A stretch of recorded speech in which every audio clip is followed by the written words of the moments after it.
Hello friend, कैसे हैं आप लोग। उम्मीद है कि सभी अच्छे होंगे। मित्रों, अभी के इस वीडियो के सेशन में हम लोग 12 मई 2023 के नेशनल और इंटरनेशनल करंट अफेयर्स को देखेंगे, जो कि उस दिन के प्रमुख 6 अखबारों से चुनकर लिखे गए हैं। तो चलिए आइए देर न करते हुए इसे शुरू करते हैं। 12 मई 2023 के प्रमुख नेशनल और इंटरनेशनल करंट अफेयर्स में सबसे प्रमुख शीर्ष के रूप में है बीजद अर्थात बीजू जनता दल का ऐलान।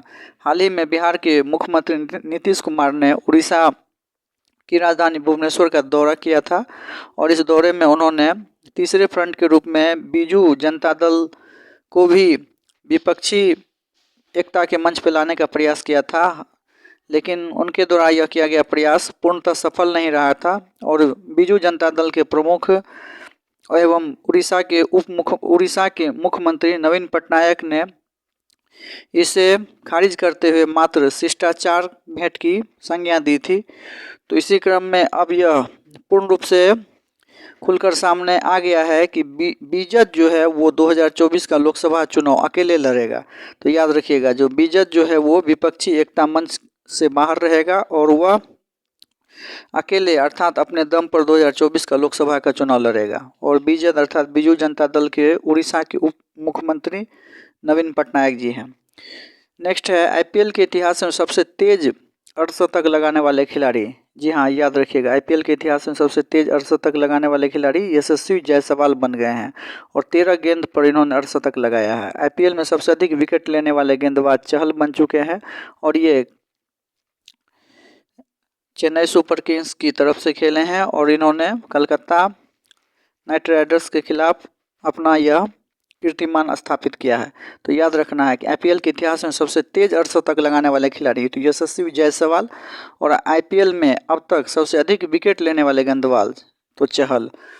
अगला देखिए, सार्वजनिक तेल कंपनी इंडियन ऑयल ने सोलर स्टोव सूर्य नूतन को तैयार किया है। जी हाँ, याद रखिएगा, सार्वजनिक तेल कंपनी इंडियन ऑयल जो है वो सोलर स्टोव, जिसका कि नाम सूर्य नूतन रखा गया है, उसे तैयार किया है और यह घरेलू एलपीजी सिलेंडर का एक वैकल्पिक साधन होगा। और यह बिहार में भी लॉन्च किया जाएगा। कमर्शियल रूप से इसे लॉन्च करने की तैयारी हो गई है और यह घरेलू एलपीजी सिलेंडर का एक वैकल्पिक साधन होगा, जो कि लोगों के किचन घरों अर्थात रसोई घरों में स्थापित किया जाएगा और इसका कनेक्शन सोलर प्लेट से जुड़ा हुआ होगा। 12 मई को सभी जानते हैं इंटरनेशनल नर्स डे मनाया जाता है। अंतर्राष्ट्रीय नर्स दिवस 12 मई को मनाया जाता है और इस वर्ष का नर्सिंग डे का जो थीम था वह था अवर नर्सेस अवर फ्यूचर। और नर्सेस डे के बारे में कुछ तथ्यों को जानते हैं। अमेरिकी राष्ट्रपति डी आइजनहावर ने नर्स दिवस को वार्षिक रूप में बनाने की घोषणा की थी। जी हाँ, याद रखिएगा कि अमेरिकी राष्ट्रपति डी आइजनहावर ने नर्स दिवस को वार्षिक रूप में मनाने की घोषणा की थी। सर्वप्रथम नर्स दिवस को मनाने का प्रस्ताव अमेरिका के स्वास्थ्य, शिक्षा एवं कल्याण विभाग के अधिकारी डोरेथी सदरलैंड ने पेश किया था। यह भी याद रखना जरूरी है कि 1965 ईस्वी में international council of nurses ICN ने की थी अंतर्राष्ट्रीय नर्स दिवस मनाने की शुरुआत और पहला अंतर्राष्ट्रीय नर्स दिवस जो है वो 12 मई 1974 ईस्वी को मनाया गया। जी हाँ, याद रखिएगा, जो पहला अंतर्राष्ट्रीय नर्स दिवस जो है वो 12 मई 1974 को मनाया गया।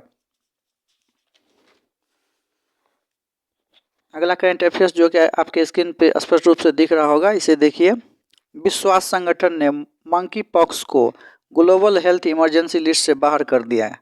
जी हाँ, इससे पहले विश्व स्वास्थ्य संगठन के अध्यक्ष गेब्रेयस ने कोरोना वायरस को इमरजेंसी लिस्ट से बाहर किया था और अब मंकी पॉक्स जो कि जुलाई 2022 में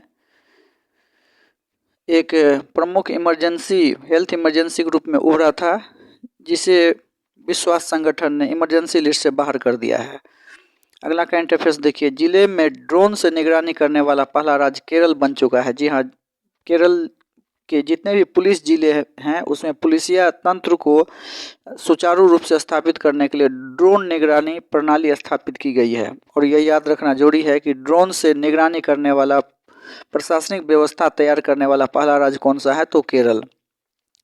इसी क्रम में ICMR अर्थात भारतीय आयुर्विज्ञान अनुसंधान परिषद ने भी पूरे देश में ड्रोन से रक्त आपूर्ति की योजना बनाई है। जी हाँ, याद रखिएगा कि ICMR अर्थात भारतीय आयुर्विज्ञान अनुसंधान परिषद द्वारा पूरे देश में ड्रोन से रक्त आपूर्ति करने की योजना बनाई गई है और इसे लेकर ICMR ने गुरुवार को आई ड्रोन पहल के तहत ड्रोन के जरिए ब्लड बैंक की आपूर्ति का सफलतापूर्वक परीक्षण किया है। गुरुवार अर्थात गुरुवार का आशा यहाँ 11 तारीख से है, 11 तारीख से है और 11 मई को ICMR अर्थात भारतीय आयुर्विज्ञान अनुसंधान परिषद ने ब्लड बैंक के जरिए ड्रोन की आपूर्ति का सफलतापूर्वक परीक्षण किया है और यह परीक्षण को अब वह पूरे देश में लागू करना चाहता है। तो याद यह रखना है कि पूरे देश में ड्रोन से रक्त आपूर्ति करने का योजना कौन बना रहा है, तो भारतीय आयुर्विज्ञान अनुसंधान परिषद। अगला करंट अफेयर देखिए, राष्ट्रीय राजधानी दिल्ली में प्रशासनिक सेवाओं पर नियंत्रण को लेकर पिछले वर्ष विवाद हुआ था और यह विवाद सुप्रीम कोर्ट गया था कि आखिर राष्ट्रीय राजधानी दिल्ली क्षेत्र में प्रशासनिक सेवाओं पर किसका दबदबा रहेगा, राज्य सरकार का या केंद्र सरकार का। तो इसी को लेकर सुप्रीम कोर्ट में वाद दायर किया गया था और इस क्रम में सुप्रीम कोर्ट का महत्वपूर्ण फैसला आया है जिसे कि याद रखना जरूरी है और आगामी BPSC की परीक्षा या अन्य किसी भी PCS के साथ साथ अन्य प्रतियोगिता परीक्षा में भी इस प्रश्न को देखा जा सकता है। तो याद यह रखना है कि दिल्ली में राष्ट्रीय राजधानी क्षेत्र में प्रशासनिक सेवाओं पर नियंत्रण को लेकर सुप्रीम कोर्ट ने अपना फैसला दिया है और इस फैसले के अनुसार अधिकारियों की तैनाती और तबादले का अधिकार दिल्ली सरकार के पास होगा। उपराज्यपाल को दिल्ली सरकार की सलाह माननी होगी। पुलिस, पब्लिक ऑर्डर तथा भूमि का अधिकार केंद्र सरकार के पास रहेगा।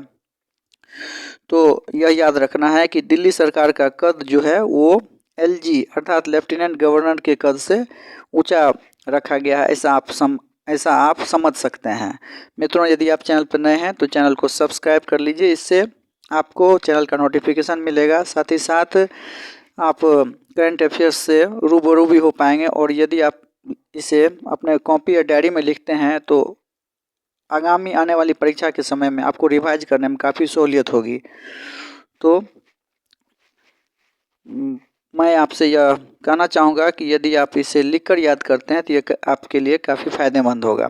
अगला करंट अफेयर्स जो कि इस सेशन का अंतिम करंट अफेयर्स है और कह सकते हैं कि 12 मई को आए हुए प्रमुख समाचार पत्रों का एक मुख्य शीर्ष के रूप में छपा हुआ करंट अफेयर्स है। तो चलिए आइए इसे भी देखते हैं। पिछले साल जून में महाराष्ट्र में सियासी उठापटक हुआ था।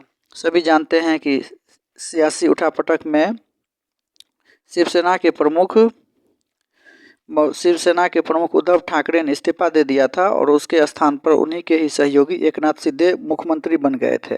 तो इसको लेकर के सुप्रीम कोर्ट में वाद दायर किया गया था और इस सियासी घमासान को लेकर सुप्रीम कोर्ट ने अपना एक महत्वपूर्ण फैसला दिया है और इस फैसले के अनुसार यदि इस्तीफा न दिया होता तो बहाल होती उद्धव सरकार। यदि उद्धव सरकार अर्थात उद्धव ठाकरे इस्तीफा नहीं दिया होता तो सुप्रीम कोर्ट आज उन्हें मुख्यमंत्री बहाल कर देती, लेकिन विश्वास मत का सामना किए बिना उद्धव ठाकरे ने इस्तीफा दे दिया और अब सुप्रीम कोर्ट के अनुसार उसे मुख्यमंत्री नहीं बनाया जा सकता है। और सुप्रीम कोर्ट के अन्य फैसले के साथ साथ यह भी बताया गया है कि एकनाथ शिंदे ही मुख्यमंत्री बने रहेंगे। तो मित्रों, आज का तो यह 12 मई का प्रमुख नेशनल और इंटरनेशनल करंट अफेयर्स था। उम्मीद है कि आप इसे लिख लेंगे और लिख करके मेमोराइज कर लेंगे। अगर एक या दो बार मित्रों आप पढ़ते हैं तो निश्चित रूप से यह आपको दिमाग में बैठ जाएगा और यह आपके लिए काफ़ी फायदेमंद होगा। चलिए, तो इसी के साथ आज का यह सेशन समाप्त हुआ। फिर मिलते हैं नेक्स्ट 13 मई से अप टू डेट तक के करंट अफेयर्स को। आगामी 1 से 2 दिनों में हम लोग सारे अपडेट हो जाएंगे। तब तक के लिए धन्यवाद।